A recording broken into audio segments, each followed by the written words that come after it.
morning, boys and girls. It is Thursday, April 9th, and I want to begin this morning reading from our Ergemeyer's Bible story book. Yesterday when we read in the book, it was about Jesus being crucified on the cross, but the story is not done yet.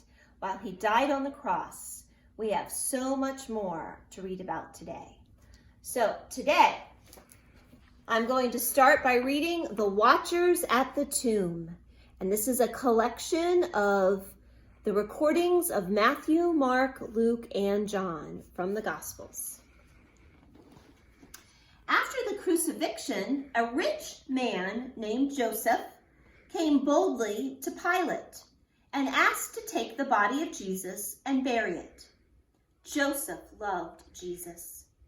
With Pilate's permission, Joseph and Nicodemus went to Calvary, took Jesus' body down from the cross, and wrapped it in fine linen with the sweet spices and perfumes that Nicodemus had brought. Then they laid it in a new grave that Joseph had bought for himself. The grave was cut out of a large rock and opened into a garden.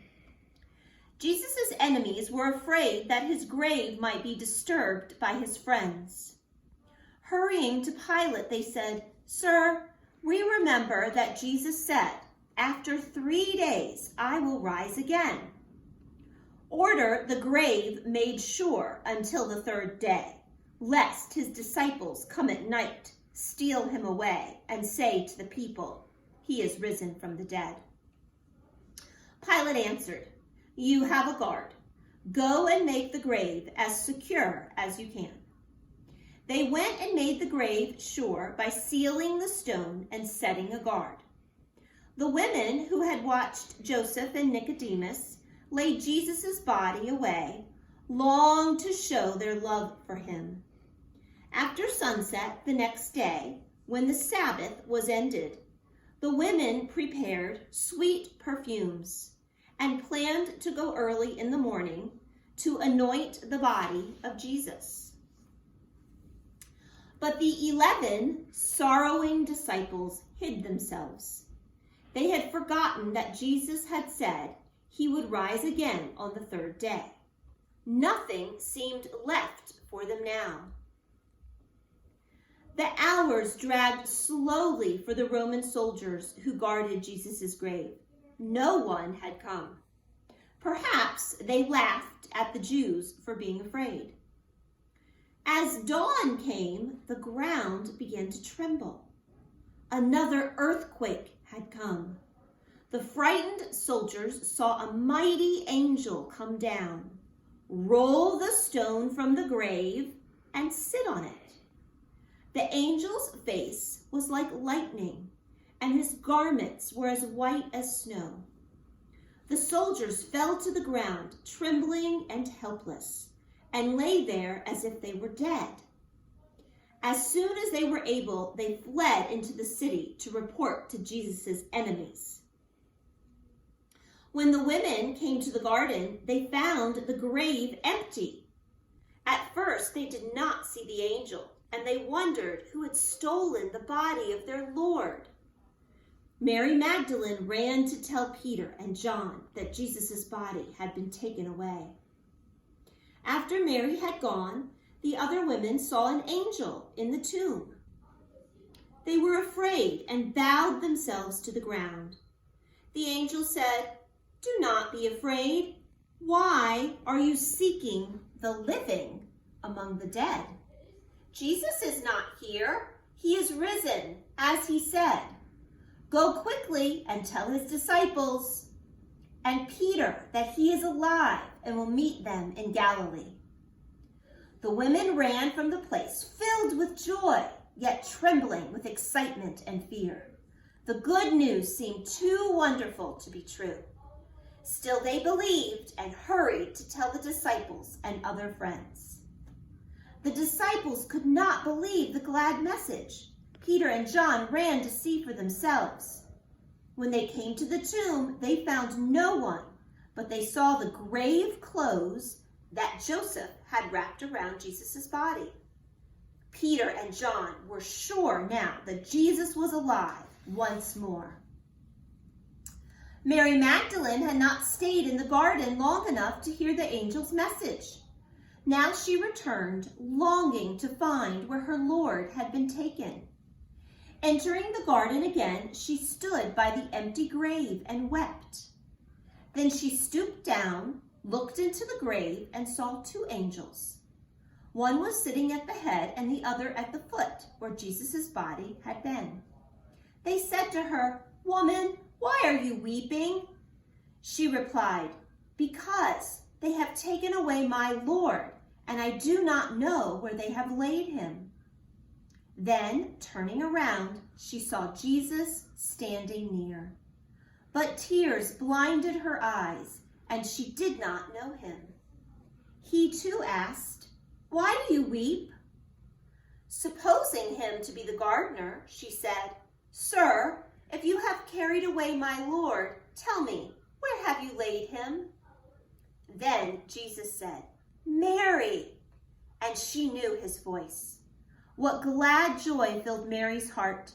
She fell at his feet and cried, "Master!" Jesus said, "Go at once and tell my friends that I will ascend to my Father and your Father, to my God and your God." While these things were happening, the soldiers were telling the chief priests what had taken place in the garden. The chief priests were greatly alarmed. They quickly called Jesus' other enemies, and all wondered what to do. They offered the soldiers much money if they would promise to tell no one that Jesus had risen or that an angel had opened the tomb. The Roman soldiers cared nothing about the Jews and their religion. They gladly took the money and went away.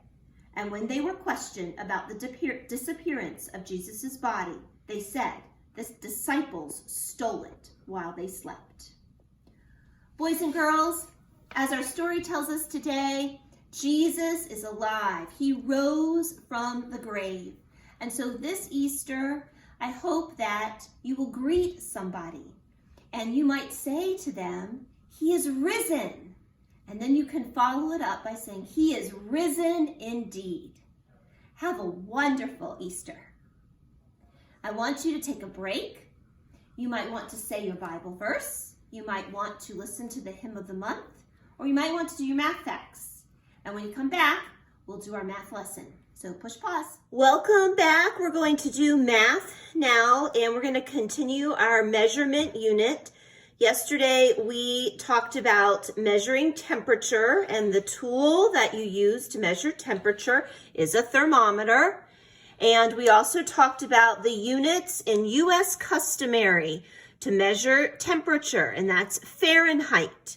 So with your thermometer that you printed in your worksheets this week, yesterday, I hope that you used a blue pen or marker or crayon to mark the temperature that you found at some point during the day yesterday. When I checked, it was 70 degrees Fahrenheit. And so I have taken my blue crayon and I've gone all the way up to the 70.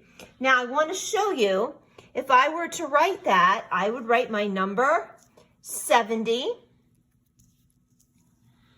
and this little circle I would put above it. That's the degrees sign.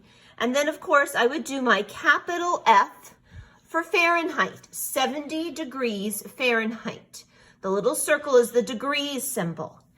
Now, today we're going to continue talking about measuring temperature, and today we're going to talk about in the metric system, and they use Celsius as their units for measuring temperature. And what I wanted to show you here on my poster, you can see a comparison of a Celsius thermometer and a Fahrenheit thermometer. The numbers are different. This side is Celsius, this side is Fahrenheit. Now, that's similar to yours. If you look at your thermometer, remember we talked about staying on the F side yesterday, that's Fahrenheit. On this side, we have the C, which stands for Celsius. So let's just take a look. Yesterday, while it was 70 degrees Fahrenheit, it would have only been, well, maybe about 22 degrees Celsius, roughly. So you can see, you can compare what the degrees would be, whether it's Fahrenheit or Celsius. I have one more thermometer that I want to show you, and we'll compare some other things that we know. So here, with this thermometer, I have a side that's Fahrenheit and a side that's Celsius, just like we've been doing, and let's talk about some things we know. From science, we know that in Fahrenheit, the freezing point of water is 32 degrees. Now, I have this piece of plastic that I can move, and I've moved it to 32. See how my red mark goes up to 32? And when I compare that to my Celsius side, the freezing point of water would be 0 degrees Celsius. So 32 degrees Fahrenheit, but 0 degrees Celsius for the freezing point of water. Let's move up just a little bit more. Often, the temperature of a room that most people find to be comfortable is about 70 degrees Fahrenheit. Well, that's interesting because that was our temperature outside yesterday when Mrs. Schultz checked, and you probably got something around that. So 70 degrees Fahrenheit is about 21 to 22 degrees Celsius. You can hear the difference there. Let's go on up a little bit more. It's something else we know. For a human body, the human body temperature is known to be 98.6 degrees Fahrenheit. That would be up to here. Remember, with our Fahrenheit, we're counting by twos. 2, 4, 6, 8, 98.6, so a little bit over 98. That would be about 37 degrees Celsius. That's what the thermometer would read, 37 degrees Celsius if you were taking your temperature. And then if we come all the way up to the top, something else that you've learned in science, the boiling point of water. In Fahrenheit, the boiling point of water is 212 degrees. In Celsius, the boiling point of water is 100 degrees Celsius. That's just a comparison of some of the temperatures that we have learned about. You could go on and you could think about that in terms of the seasons. So yesterday was a nice spring day. While it was 70 degrees Fahrenheit, it would have been about 21 degrees Celsius. Let's think, if it were a summer day, maybe it would have been about 86 degrees Fahrenheit on a hot summer day. That would have been about 30 degrees Celsius. So today you'll be doing some comparing. You'll be working on the Celsius side of your thermometer, and on your worksheets, you'll be reading some temperatures in Celsius. You'll do homework 18.6 and practice 18.6. So you'll be reading the thermometers and recording the temperature. I would also like for you to record the temperature today on your thermometer and use a red pen or pencil or marker and draw up a red line until you come to the temperature. And you'll need to compare it with Fahrenheit so you know where to draw it to. And we'll talk about that next week. I want to tell you about one more thing. When you're looking at your worksheets and when you're looking at your thermometer, the Celsius marks are going to count by 5s. With Fahrenheit, you counted by 2. but with Celsius, it's just by 5. So if you go to the 0 mark, this next mark is 5, and then 10, 15, and then 20. You'll see the same thing on your worksheets. Okay, enjoy learning about Celsius today, and remember, math is God's invention and man's discovery. Math is a language, and it's the language of science. Okay, go ahead, work on your math worksheets, push pause, and come back for reading. Welcome back, second graders. Today we're going to talk some more about cinquains. Remember, a cinquain is an unrhymed poem. It doesn't rhyme, made up of 5 lines, and each line of the poem has specific rules. Line 1 is a one word that names a subject. Line 2, 2 words, adjectives that describe the subject. Line 3, 3 words, 3 action verbs ending in ing. Line 4, 4 words that express a feeling or tell about the subject. And line 5, 1 word, a synonym for the one word subject you had in line 1. Okay, yesterday you were working on your cinquain worksheet, and I hope that you wrote a nice cinquain about diamonds for practice. So today I want you to look at this worksheet again. You're going to write your own cinquain down here. All the lines are here for you. You can pick any subject you want. It'll be a one-word subject, and then you're going to follow the rules. This is your rough draft. Do your erasing, do your spelling corrections, do whatever you need to do right here. And then I'm going to show you where you'll write your final copy. You were given a piece of lined paper in your worksheets this week. I also gave you a sample so you could see what it looked like. Mrs. Schultz wrote a cinquain. My one-word subject was Pharaoh. Line 2, I described him as a powerful leader. Line 3, my ing verbs, reigning, governing, ruling. See my commas. Line 4, 4 words to describe Pharaoh, God to his people. Line 5, a synonym for my subject, king. On the last line, I wrote, by Mrs. Schultz. Look at how the cinquain is organized on the paper. The first line, the one word, is written in the middle of the line. On the second line, you have to move out just a little bit to write your 2 words. On your third line, you're moving out more. In fact, it might take your whole line to write your ing verbs. On your fourth line, you're moving in a little bit to write your 4 words.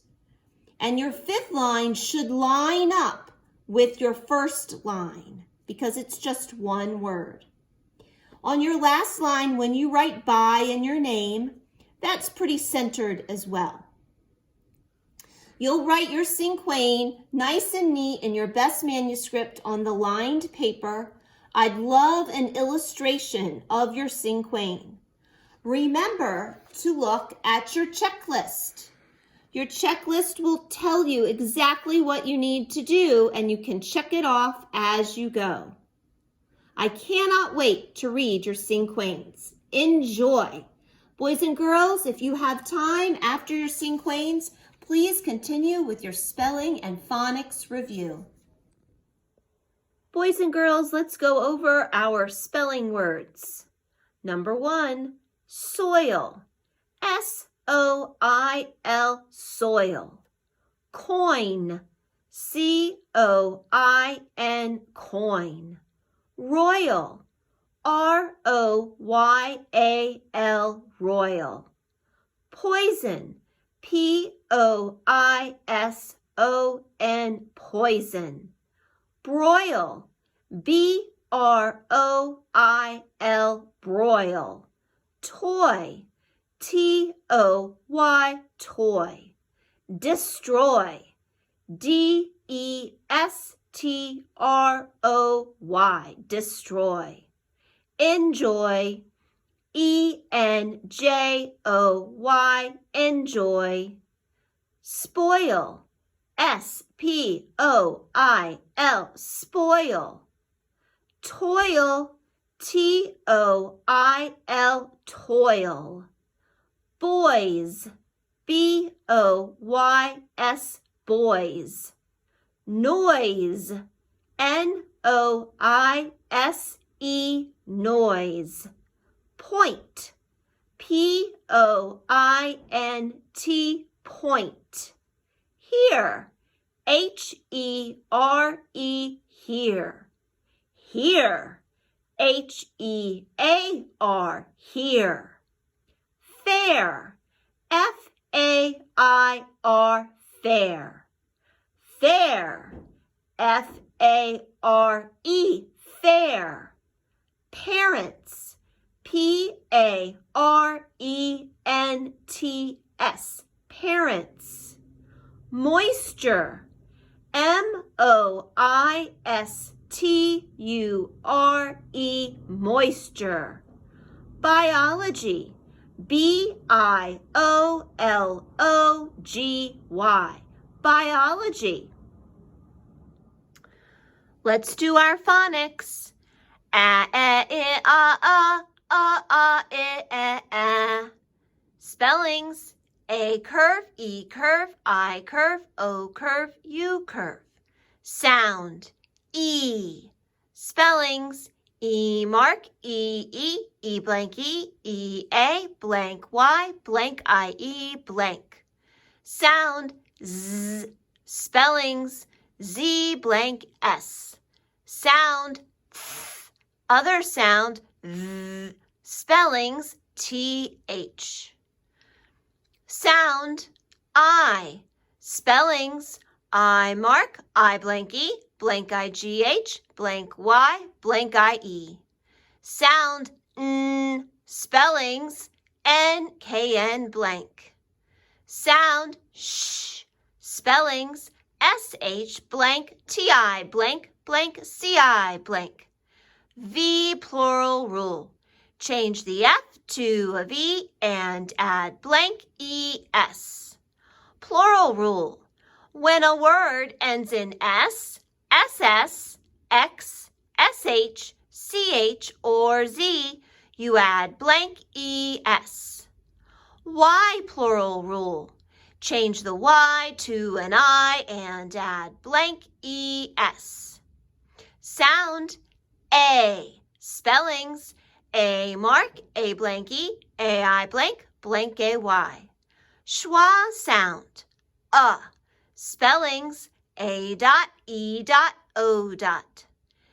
Sound, O. Spellings, O mark, O blank E, O-A blank, blank O-W, blank O-E. Sound, R. Spellings, R-W-R blank. Sound, oo. Spellings, double O mark, 2 dot U, U blank E-W, blank U-E. Sound, U. Spellings, U mark, U blank E-W, blank U-E. Sound, Spellings, E-R-I-R-U-R. Sound, F. Spellings, F-P-H and sometimes G-H. Sound, K. Spellings, C-K blank C-K. Sound, M. Spellings, M blank M-B. Sound, Nk. Spellings, blank N-K. Sound, Ng. Spelling, blank N-G. Signal letters, E-I-Y. Sound, S. Spellings, C-E-C-I-C-Y. Sound, J.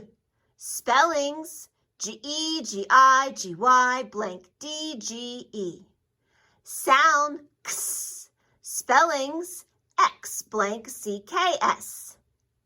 Sound, E. Spellings, E curve, E-A curve. Sound, Ch.